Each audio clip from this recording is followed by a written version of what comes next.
Muy buenas tardes, profesor Alonso. En el día de hoy se va a tratar el tema sobre la delegación y la desconcentración en la contratación estatal. Vamos a iniciar hablando de la capacidad y la competencia en la contratación estatal. Entonces, hablaremos de lo siguiente. Capacidad en la concentración estatal. Los servidores con capacidad. Un requisito de validez en la celebración del contrato es la aptitud del sujeto que expresa la voluntad.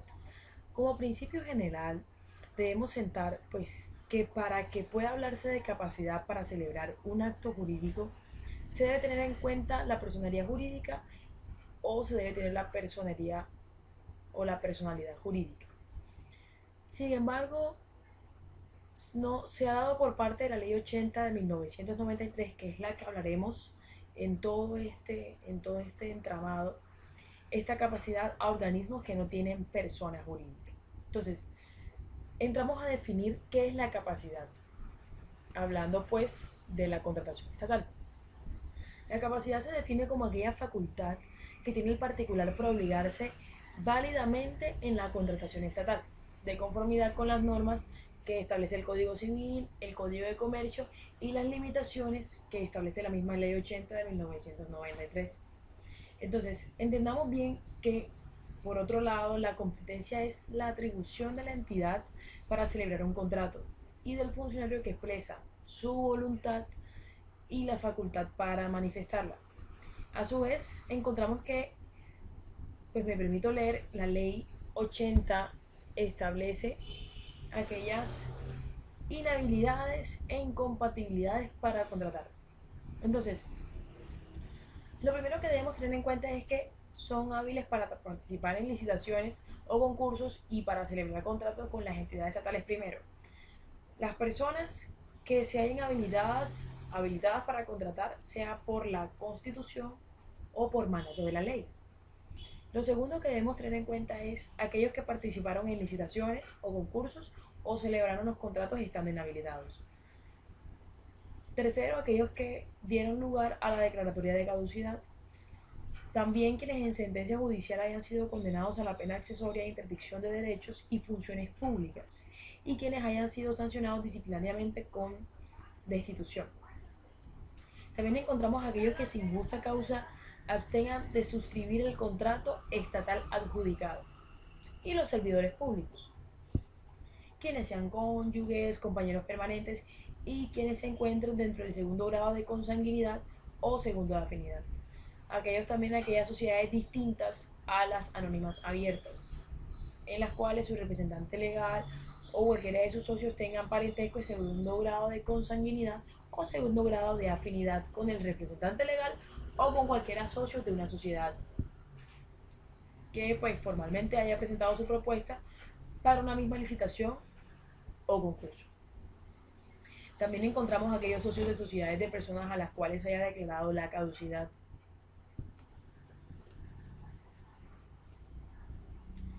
Eh, quienes también están inhabilitados para celebrar contratos estatales con la entidad respectiva. Primero, quienes fueron miembros de la Junta o del Consejo Directivo o servidores públicos en la entidad contratante. También las personas que tengan vínculos, como habíamos hablado anteriormente, vínculos de parentesco, hasta el segundo grado de consanguinidad, segundo de afinidad, o primero de civil con servidores públicos de niveles directivos, asesor o jurídico. El cónyuge, compañero permanente, servidor público a los niveles de asesor, ejecutivo de un miembro de junta o consejo directivo. También encontramos a las corporaciones, asociaciones, fundaciones y sociedades anónimas que no tengan el carácter de abiertas. Y los miembros de las juntas o consejos directivos. Entonces, luego encontramos que gracias a esta capacidad que pues se le atribuye a la personalidad jurídica o a la personalidad jurídica, que es muy bien que sabemos que se deben ostentar con la aptitud, encontramos dos temas que resultan pertinentes abordar, que son la delegación y la desconcentración en la contratación o en materia de contratación estatal. Entonces, hablemos primero de la delegación. La delegación, conforme a la Ley 80 de 1993, concede, en este caso, aquí hablamos de una autorización para delegar en los servidores públicos a aquellos que desempeñen cargos de nivel directivo, ejecutivo o equivalentes.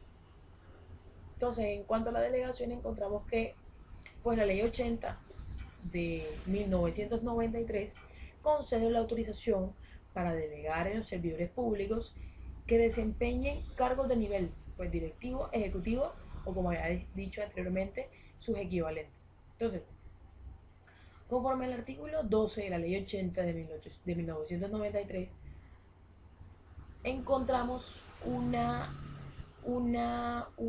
título, un tema que se llama de la delegación para contratar. En este decimos que los jefes y los representantes legales de aquellas entidades estatales pueden delegar total o parcialmente la competencia para celebrar contratos. Y también, que hablaremos posterior a esto, desconcentrar la realización de licitaciones o concursos en los servicios públicos que desempeñen cargos del nivel directivo o ejecutivo o en sus equivalentes. O sea, un ejemplo claro que encontramos de delegación es las funciones de inspección y vigilancia y control, pues son ejercidas por el presidente en su calidad de suprema autoridad administrativa y por tanto pueden ser objeto de delegación de otras entidades, como por ejemplo el Ministerio Público, cuando el presidente delega funciones al Ministerio Público, ¿cierto? Entonces, vamos a encontrar una autorización para delegar.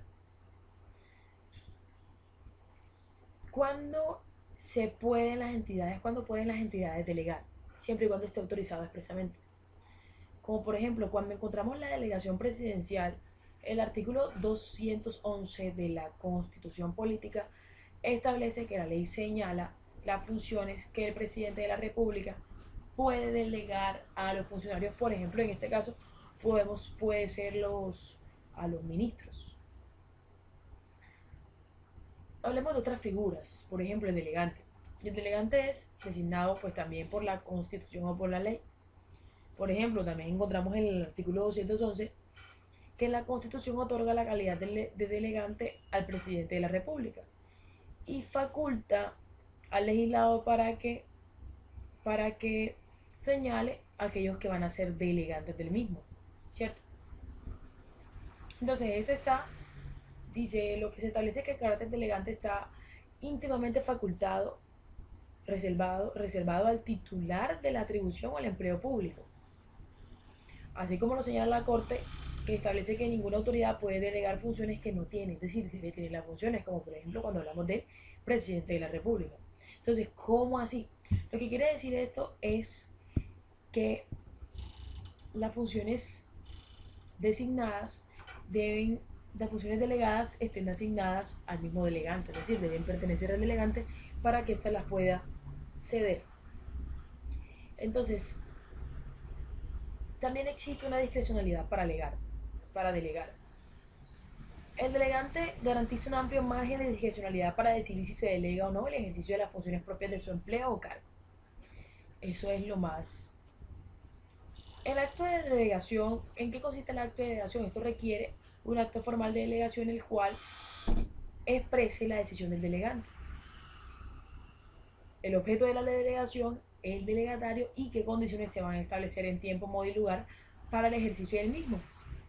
Entonces, bajo este requisito, la Corte Constitucional se pronuncia y dice que la posibilidad de transferir su competencia se perfecciona con la manifestación positiva del funcionario, es decir, de quien delega, y este mismo debe tener la intención de hacerlo, a través de un acto administrativo motivado, en el que determine su voluntad para delegar, si la competencia es limitada en el tiempo, general o específica.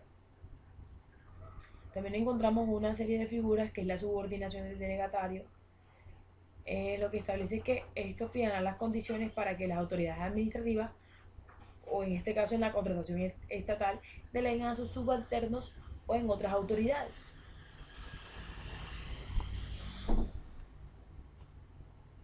Asimismo, el The delegatorio time tendrá unas is decisiones.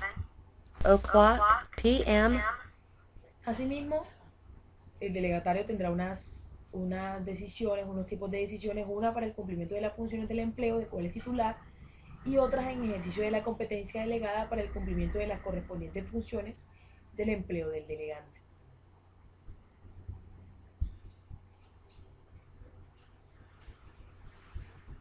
Entonces, debe existir evidentemente un vínculo entre el delegante y el delegatario.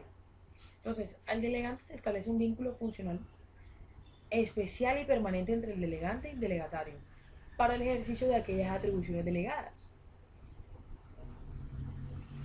Entonces, ahora resulta hablar pues de un tema de interés que es la desconcentración. Pues ya habíamos hablado en que consistía la capacidad en los servidores públicos, que de esta se desprenden dos figuras que nos parece pertinente hablar. Hablábamos de la delegación y hablábamos ahora pues de la desconcentración. La desconcentración es aquella facultad en la que el superior jerárquico reparte algunas de sus competencias entre sus subalternos, ubicados o no en la sede principal, sin que ello les otorgue autonomía en el cumplimiento de esas funciones que este mismo establezca. Entonces, la desconcentración hace relación a la transferencia de potestades para la toma de decisiones, instancias o agencias que se encuentren subordinadas al ente central, sin que necesariamente gocen de personería jurídica, de presupuesto, de reglamento propio. El propósito de esta figura es descongestionar todas aquellas tareas que correspondan, pues en este caso en la contratación estatal. Un ejemplo claro que podemos encontrar en la desconcentración es la existencia de la cosa juzgada material respecto a la constitucionalidad de las normas que determinan la desconcentración de las funciones de inspección, vigilancia y control en cabeza del presidente de la superintendencia bancaria. De conformidad, pues, conforme a lo consultado, eh, este ejemplo fue tomado de una sentencia de constitucionalidad, una sentencia C, la sentencia C 496 de 1998. Fuera de eso, encontramos que existen unos derechos y deberes en las entidades estatales y unos derechos y deberes de los contratistas. Entonces, en cuanto a los derechos y deberes de las entidades estatales, encontramos que conforme al artículo 3 de la Ley 80 de 1993, los servidores públicos tienen en consideración que al celebrar contratos con la ejecución de los mismos, las entidades buscan el cumplimiento de los fines estatales. Eso es lo principal que debemos tener en cuenta, que van en cumplimiento de los fines estatales. La continua y eficiente prestación de los servicios públicos y la efectividad de aquellos derechos e intereses administrados. Y en la contratación, que colaboren con ello para la consecución de los mismos fines. Entonces, el artículo cuarto establece cuáles son los derechos y deberes de las entidades estatales. Vamos a encontrar lo primero que vamos a encontrar es exigir al contratista la ejecución idónea y oportuna del objeto contratado. También le corresponderá adelantar aquellas gestiones necesarias para el reconocimiento y cobro de las sanciones pecuniarias y garantías a que hubiera lugar. También van a solicitar la actualización o la revisión de los precios cuando se produzcan fenómenos que alteren en su contra el equilibrio económico o financiero del contrato. También adelantarán revisiones periódicas de obras ejecutadas, exigirán la calidad de los bienes y servicios adquiridos por las entidades estatales, conforme a los requisitos mínimos previstos en las normas técnicas obligatorias. También adelantarán las acciones pertinentes a obtener la indemnización de los daños que sufran en desarrollo o con ocasión de los contratos celebrados. También repetirán contra los servidores públicos, contra el contratista, terceros responsables, las indemnizaciones que se deban pagar conforme a las ejecuciones en una actividad contractual. También se adoptarán medidas necesarias para mantener durante el desarrollo y la ejecución del contrato en las condiciones técnicas, económicas y financieras existentes al momento de proponer en los casos en que se hubiera realizado la licitación o concurso.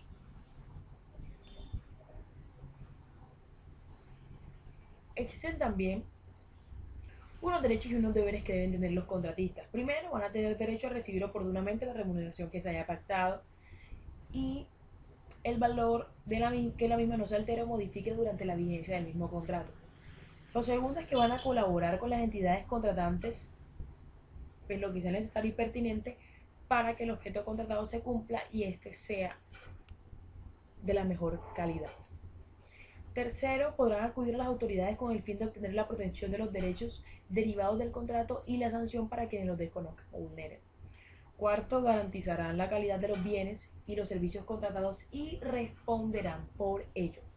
Y por último, no accederán a las peticiones amenazas de quienes actúen por fuera de la ley con el fin de obligarlos a hacer u omitir algún acto o hecho. Entonces, me parece pertinente que hablar también que pues evidentemente esto va muy relacionado con todo lo que veníamos hablando en clase, que son los principios que van muy ligados a la contratación estatal, sobre todo el principio de la transparencia.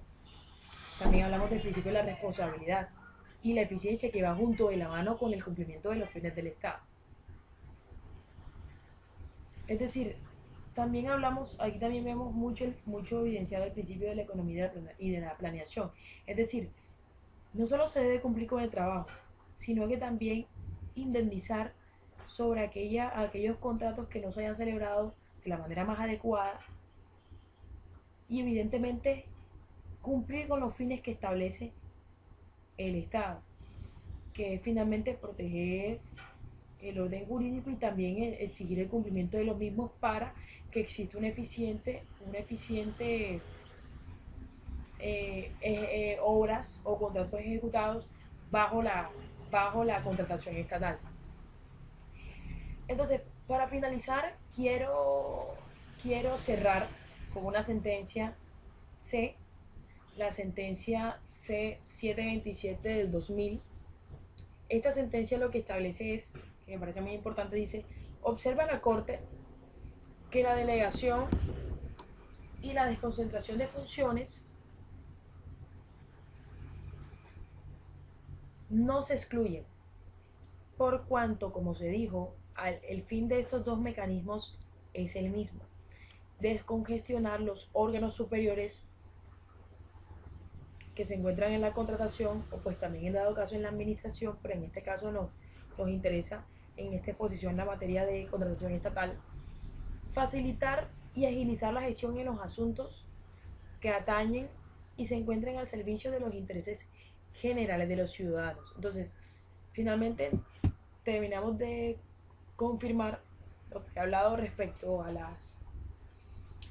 los principios que establece la misma, que finalmente es cumplir con los fines que establece el Estado.